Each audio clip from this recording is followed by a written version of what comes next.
Hello and welcome to this episode of Mastering Midlife, How to Thrive When the World Asks the Most of You. I'm your host, Mark Silverman. Today, I get to talk to Paul McGregor. Paul is a mental health author and speaker. He also owns and runs a bunch of online businesses. So this mental health focus for him is his passion project.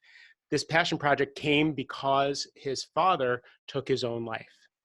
And Paul is dedicated his life to helping other people in this area see if they can navigate the treacherous waters that midlife can bring. He authored a book called Man Up, Man Down, Standing Up to Suicide. And just an aside, he was noticed in GQ as being one of the best dressed men in London. So I'm pretty proud of that one. Wearing a hoodie now. Look, so I'm kind of No, that's great. I love that you dressed down for this. So for those on video, you can see that Paul's in a hoodie. For those who are not, you can imagine Paul in just a great suit and perfect hair and standing on stage. Yeah. But the reason I asked Paul to be on the podcast is because of my own bouts with depression, my own thoughts about ending my life and how I came through that and why I do this podcast in the first place. Because I live in the world of the one percenters. I live in the world of great vacations, beautiful cars, 2.5 children, and $1 million houses. And I know that the pain and the anguish that are behind the Facebook pages. I just know what lurks.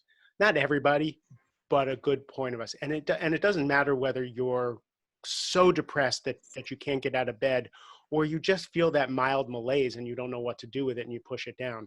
I think this is a conversation that needs to be had. So I'm really grateful for you to be here, Paul. No worries. It's amazing to be here. And the joys of technology, right? That we are kind of chatting across halfway the pond. Across the pond. I have an inordinate amount of UK people on this podcast because I have so many friends there. So Paul, can you just tell me a little bit about your story and how you got to this point in your career and your messaging? Yeah, for sure. So I always say that my life was quite easy all the way up until I was about 18. When I say easy, I mean it was quite straightforward, as normal as you can make it. Quite academic at school, had a lot of friends, a supportive mum and dad, a brother of 2 years older than me. And at 18 is when things really turned. And that was, as you said, my dad, who had everything on paper. He had a full-time engineering job. He had a part-time physiotherapy business. He had a psychology degree, lots of friends, lots of family. And the only way that I can explain it is he had a breakdown. And it's hard to explain, but the way that I see it now is his eyes were very, very distant. He was saying things that was very different to what he would normally say. And he sought help from the doctors straight away and found himself on antidepressants. Took them for about a day or two, went back to the doctors, got doubled on the dose of antidepressants. Now, my dad was very holistic. He didn't really take any medication. And now all of a sudden he's taking, double the dose of antidepressants. And a couple of days after that, he attempted suicide for the first time. So really from his breakdown to his attempt, it was about 7 to 8 days. And we didn't understand it. He was very lucky to survive that accident, if I'm honest. He came out of the hospital after the physical injuries had kind of improved. And this was about a month, maybe after. He denied that it was suicide. We agreed with him. We believed him. We blamed it on the medication because one of the side effects of antidepressants is suicidal thoughts. So we just blamed it on the medication. And yeah, the day he came home, I thought the nightmare was over. I thought Dad's home, everything's going to go back to normal. It didn't, it got worse. And he spent a few months in a mental health unit, got better, got worse, got better, got worse. It was just an up and down battle. And yeah, on the 4th of March 2009, that was when he took his life. And from his initial breakdown to his suicide, it was probably about a 6-month battle. So it was so quick. And that was the thing that really shocked me, is just how quick it happened. Wow. I have so many questions about you and how you handled all that. But what I really would love to focus, if we could, is on what you learned about your dad's journey that is having you on stage and in print talking about this subject. Yeah, I think the way I dealt with it was bad. Like I went to a nightclub sort of 6 days after it happened, and as an 18-year-old man, I kind of put on that mask and just got on with it. And I buried it for about 2 years, and then I found myself in a really low place, and then that was when I had to start answering those questions, as you've just said, about why did he do it, why. There's a lot of anger towards him. There's a lot of anger towards myself. There was suicide grief is. Someone said it to me the other day. It's grief with the volume turned up. Oh. So it's like you're grieving, but you're also trying to, you don't want to talk about it. You can't. You don't feel like you can talk to other people about it. So it was a hard sort of grief to deal with.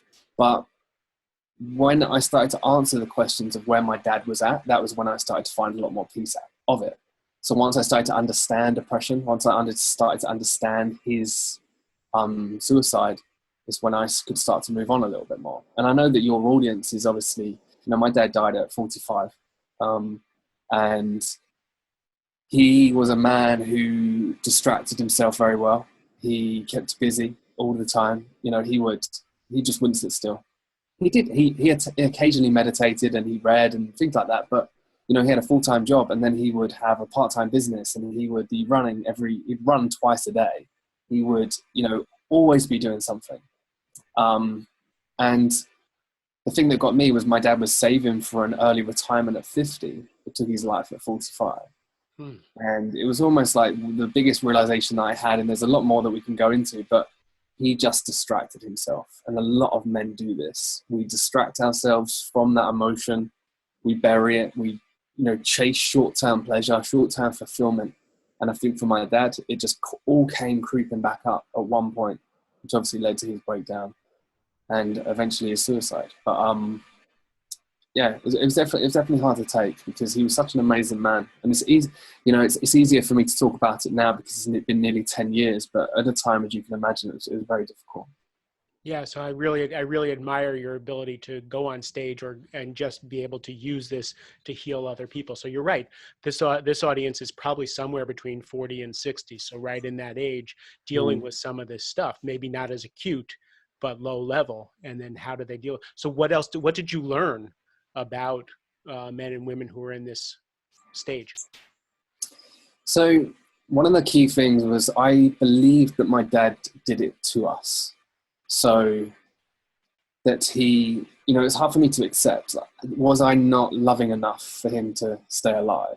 Like, was my brother and me, my mum, not enough for him to continue staying alive? That was hard. But then, I realized through answering questions and speaking to people that when you're in that situation, you feel like you feel like you're a burden to everyone. And my dad must have felt like he was a burden to all of us, and that actually by taking his own life, he's actually doing us a favor. So what you're saying is that wasn't true, that you didn't love him enough, that you had any fault in this whatsoever, and exactly. that he was actually trying to protect you from his darkness. Yeah, and I think that's the thing with suicide, is you don't understand it. And, when it first happens, you just see it as they've made this decision, and I'm not enough for him to have stayed alive. So you start, beating yourself up. Like, could I not have given him more to make him want to stay alive? And when I started to understand that he felt like he was a burden to us, that was when I could find more peace with it. Because, again, it's that headspace. If I'm a burden, I love them, but actually I'm not doing them.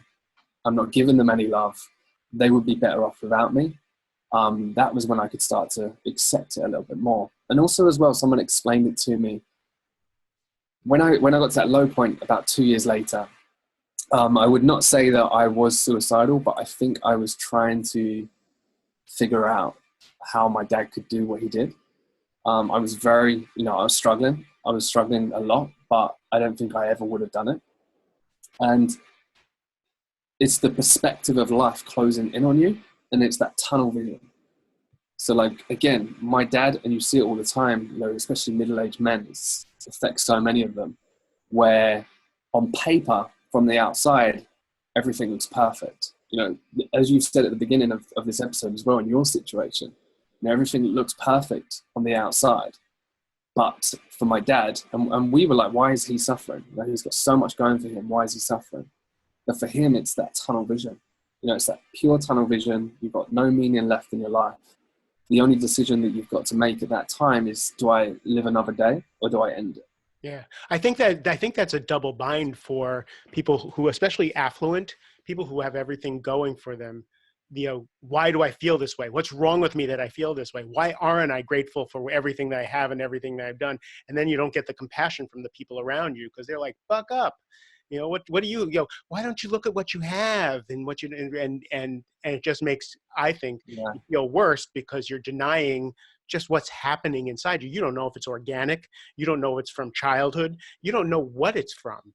It could be, it's actually a spiritual Mm. breakthrough because we know that this world is kind of crazy anyway, and you're just seeing things as they are, and you know, you're not seeing yourself through. So now you walk around trying to bring a message to people who are feeling these feelings at whatever level. What's your message? There's lots, but I think it's just that it's okay to be vulnerable. Like, you know, what I found is I buried it, my dad buried it. It didn't. I think that's just the male thing to do. It is we, you know, we struggle to talk because it's, again, protecting that ego. It's protecting who we are seen as men. But you know, since I've been talking more about it, it's amazing the response that you get. You know, I've had grown men come cry to me, and they've said, "I haven't cried for, you know, 10 years, but you know, hearing your story is actually, you know, hit a nerve with me, and now I feel like I can talk to you." And I think the minute that someone's okay with being vulnerable is the minute that other people are okay with being vulnerable too. And I think that's what's very important that I've seen from the work that I do, is when I stand on stage, I'm as vulnerable as I can be. It almost gives people the opportunity to then come and share back. And that's the thing with men. You know, if one of you shares, other people are going to share too. We all struggle. You know, we all have mental health. It's just really remembering that, and that it's okay to be vulnerable. The stigma here in the States, and I'm sure it's there in the UK and all over the world, the stigma though is that you can just share a certain amount. Like, okay, you want to be Yeah. vulnerable, go to your men's group and share it, but then come to work and buck up and be the guy. And for me, the tension between thinking positive but being authentic and real. The difference between bucking up when I need to buck up and actually feeling my feelings and being true to myself is a constant tension. When is it time to buck up? When is it time to be real? And then who do you Mm. have in your life that you can actually share these with? Because you're in a business meeting, nobody wants to hear that you didn't want to get up this morning and it took everything you could to shave and shower and put the hair gel in. But you need those people in your life that you can actually put a phone call in and say, "Hey, I'm about to go into a meeting, but dude, I just feel like driving away and not coming back." Mm. Yeah, that's so true. And I think, like you said, it's that balance of, there's a lot of people that I did it. I fell into that victim mindset of, why has this happened to me? I can't go on any longer without, you know, my dad not being here, and what have I done to deserve this? But when you're in that victim mindset, you cannot move forward. The time when I started to move forward was when I actually started, like you say, taking a bit of responsibility, and not bucking up, but you know, as a man, you do have to, you know, think positively and move forward as well. So it's such a, like you were saying, it's such a hard balance. It's just making sure that you're okay with that. A lot of men have that bucking up, get on with it, you know, but they don't have the balance of being able to talk to someone as well. So, you know, the way I see it is, I've got a network there of people that I can talk to if I want to talk to them. The work that I do, I love it, and it helps me as well. But at the same time, is if I do have to buck up, and you know, if I do have to maybe not talk about how I feel in a meeting or on stage, I can do that as well. So it's about having the balance of the two, I think. Yeah, there's a professionalism that you can bring to your world, and then there needs to be places where you can be safe. For me, the biggest tool is a pen and a piece of paper. I believe that anybody, 100%. I think anybody can benefit from it. But if you're in your 40s, 50s, or 60s, and you haven't made friends with a pen and a piece of paper, right? Exactly. Whether you draw Yeah, and yeah. doodle, while you're drinking your coffee, or whether you actually write down all the crap that's going on inside. Tim Ferriss calls it window washing. There's all there's the ability to get that crap out of you, look at it, and is this real or is this not? Is this just Mhm. an emotion that's a cloud that's going to be going by, or is this something that I need to address? Is I a love that. great tool. That helps me so much as well. Like I always say, talking to someone helped, but journaling, writing it down, whatever it is, it was a game changer for me, because someone said this the other day and it actually hit home. They said, if you're someone who's very good at giving other people advice, but you're not good at taking your own advice, write it down. Because as you've said, when you write down what's in your mind, when it's up here, when it's in your mind, it's quite hard to deal with. But when it's written down on a piece of paper and you look at it from a different angle, you look at it rationally, like almost like it's someone else's problem, like you say, you can kind of come at it at a different approach, and it just helps massively. So yeah, I still do it every single day, and it helps me a lot. I stopped writing in a journal and I started writing on loose paper, so that Yeah, I yeah, yeah. so that I can tear it up and Nice. throw it out, because I don't want to ever hesitate to write what I want to write. Because again, Nice. in AA, we always say we're as sick as our secrets. I like that idea actually as well, and it's almost like you're then getting rid of the thought as well. There is a I think a psychologist has spoke about it before, about ripping up worries. So it's almost those two then combined, that you're writing something down, you're dealing with it, then you're ripping it up and you're getting rid of it as well. I Yes. like that. I might try that. Good. I also I thank the paper before I throw it out, and give it to God, whoever that is, Nice. whoever or whatever that is. So other strategies. What else do you suggest to the people who you're talking to? I think it's I'm a firm believer in self-awareness. Such a firm believer in self-awareness, and I think the issue Can you tell with, me what self-awareness is in plain English? So for the guy who hasn't done any of this exploration, what does that mean?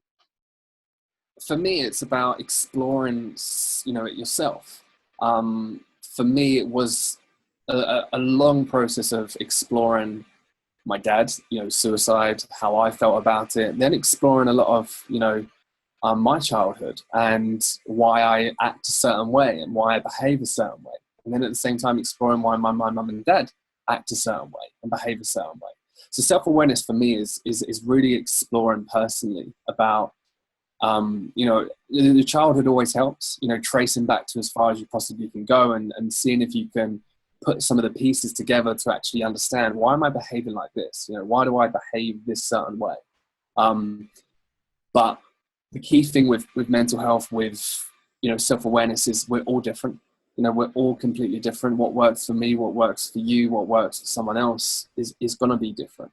And that's why I think self-awareness is key. Is you have to explore, you have to take guidance from someone else, but you have to explore and do the work yourself, and figure out what works for you. I don't know about you, but do you have like a set of tools? That I always say, tools in the toolkit, that when you are feeling depressed again, or when you are feeling that your mental health is declining, that you can use the journaling, or you can go and do some exercise. Or for me, it's like, am I eating well? My nutrition, if my nutrition's really, really bad, my mental health is really, really bad. Right. So it's, exploring yourself, doing as much as you possibly can, and seeing what works for you, and then using that to your advantage as you move forward. For me personally, when I was in my mid 40s and I got separated from my wife, my career for some reason was just in the toilet, and I hated myself. The added piece is I came out as gay, and having to tell my children that, or wanting, and being terrified of ruining that relationship, of ruining their lives. I was also in the high tech industry, where it's kind of like a football team. Mm, It's very bro culture, yeah. and to be, I was always seen as quirky anyway, but then to be seen as, I remember my boss says, "Oh, no wonder you're so well dressed and so nice." I'm like, okay. But that terror of my persona breaking down just sent me, and I got really, really sick. And I was just, every day I was hoping a bus would hit me. I was hoping a bullet would just come through my window and put me down. And that the wanting to stay alive for my children, uh, more than anything, because again, I read the kind of books you write, that this is going to have a toll on them, right? And I'm like, I will endure whatever I have to endure. And I made the decision. I remember that time I made the decision, I'm going to stay alive until my youngest graduates high school. And that was about 8 years from then. And so I said, I can do this until then. And but what happened was I started training for a marathon. I started listening to self-help stuff. I started listening to spiritual stuff, and I just started, going through my childhood. I started looking at the traumas in my childhood. I did EMDR. I did all kinds of stuff. So I used that as a way to start exploring life. Here's the funny thing: my son graduated high school this past year. I'm 56 years old. I am basically, I have a toolbox thicker than anybody else, because I've spent the last 5 years and hundreds of thousands of dollars training myself on all these tools, right? My son graduates high school, and I realized that I had made a pact with myself that I would not live. I didn't want to live past my son graduating high school. And all these tools and all this exploration, I had to go through the summer going, wow. And I almost died the year before. I was in the hospital for 9 days. My body shut down after appendicitis. And I realized that I had actually made a very serious pact with the universe. And then coming to terms with that, and making the decision to want to live, to want to create, this year was a turning point in my life. I see that you're kind of affected by this conversation. Yeah, you're making me cough up as well. But no, it's powerful. It's a touch of emotion and a touch of man flu. So yeah, I think as a dad, one of my biggest drivers is that. So like, I know the effects of being a child who's lost a father to suicide. And one of my fears is that I'll end up like my dad. And I think that's very common in someone who's lost someone to suicide. So yeah, hearing that is tough for me, because now I'm a dad. It's that driver of protecting them, of making sure that they have a dad that's still there, and not a dad that's going to end his life. So yeah, that was powerful. That was powerful, really powerful. Yeah. Well, it's my, I was going to say thank you, but I'm like, no, it's my story. And what really, my ex-wife was really useful in that. And I should acknowledge her again, because she told me, no matter what, no matter how bad it is, no matter what, you being here is better than you not being here. Can I ask you a question, if you don't mind? Open book. I think identity is so important when it comes to us feeling fulfilled and feeling happy. Did you feel like you was battling with that identity for a long period of time? Yes and no. The identity, no, the identity only came after I made I decided to make the declaration. Because I drove around in a convertible sports car in an affluent neighborhood. I was the committee chair for the Boy Scouts. I was the third grade basketball coach. Like I had this image of myself, and I was afraid. And growing up poor, this new image of myself was completely different than anything I knew. So having that dissolve was a scary thing. But mostly, I was grieving the inability to hold it all together, the inability to fulfill. I took seriously that I got married, that I was a father, that I needed to take care of my family, and that not being able to fulfill that was devastating. It was destroying to me. So that was the piece. It means that I had failed. The identity part now, I actually, so when I talk to people, send people my way that are going through the same thing constantly, and I try and tell people, if you use this as a way to crack open, to be vulnerable, to bear all, what's available to you in this world is unimaginable. I cannot tell you the love that I have in my world, that I have in my heart, that I walk around with, the relationships, the ability to talk to anybody who is in any sense of pain. You know, I told my brother once when he was dealing with some of this, you know, when they take everything away from you, there's nothing anybody can take from you again, and you're invulnerable. Mm. I'm invulnerable. I'm impervious because I've lost it all, and I've lost any semblance of an image for myself. You know, so I can connect with anybody through their pain, through their loss, through anything. So I tell people, if you can use this and you can walk one foot in front of the other and actually keep going, keep exploring, keep looking, uh, you'll be a gift to the world on the other side. I think it's for me, again, the reason why I asked that is I think my dad struggled a lot with, I've explored it a lot. I spoke to a guy called Rory O'Connor. He's based up in Glasgow in Scotland, and he researches suicide, about trying to understand, you know, and I went to meet him and I said, you know, I've been answering why for the last sort of 9 years, personally exploring it. But from a research point of view, can you answer why, you know, someone like my dad would end it? And he explained, you know, feeling like a burden, tunnel vision, but at the same time, he said about social perfectionism, you know, that especially within, you know, middle-aged men as well, and men in particular, social perfectionism is trying to create, you know, or live up to expectations of other people that aren't really there.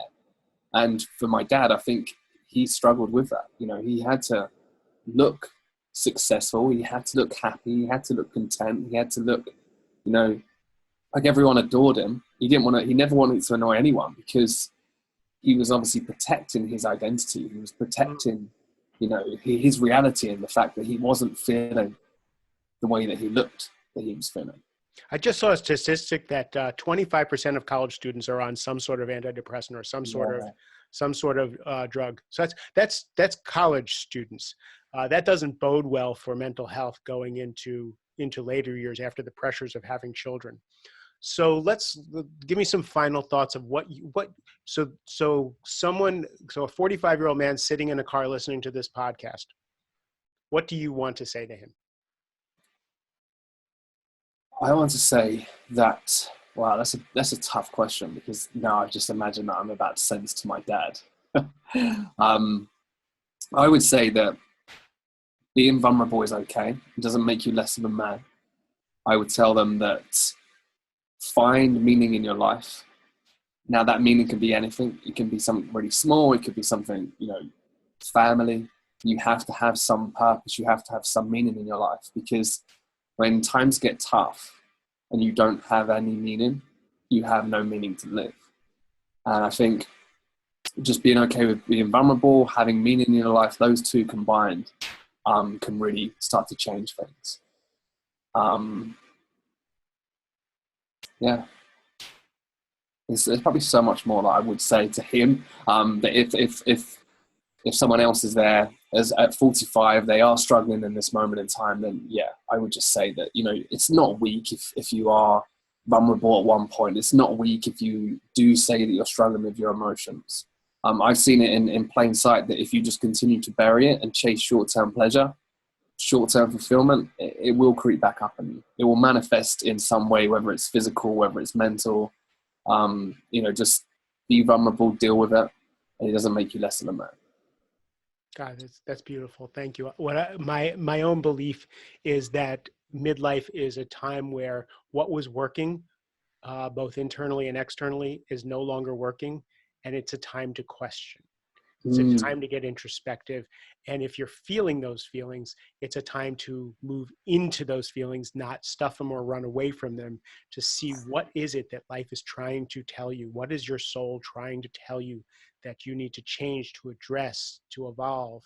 And if you can stand the searing pain of being present, which most people can't, even in the best of times, then the gifts are on the other side. I love Paul, that. thank you so much. If you think of more that you want to share with us, You are welcome to come back and we can have a We conversation should do it anytime. again, especially when I'm less ill. We should do it again and have like a longer. I'd love to ask you some more questions as well. So maybe we could do like a. So let's schedule that. So I just want to thank you for being here. Tell people how they can find you. No worries. I just wanted to say as well, thank you to you. It's amazing what you're doing. Yep. People can find me over on Instagram, which is pmcgregor.com, Facebook, LinkedIn, search for Paul McGregor, or the website is www.pmcgregor.com. I would suggest that people follow you on LinkedIn because your content is just so right on the money there. So I will put all this in the notes.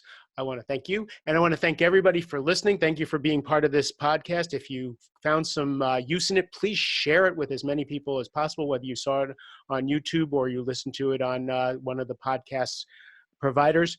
And if you have any suggestions, please let me know what subject matter you'd like me to address, what you'd like more of, and who you'd like me to interview.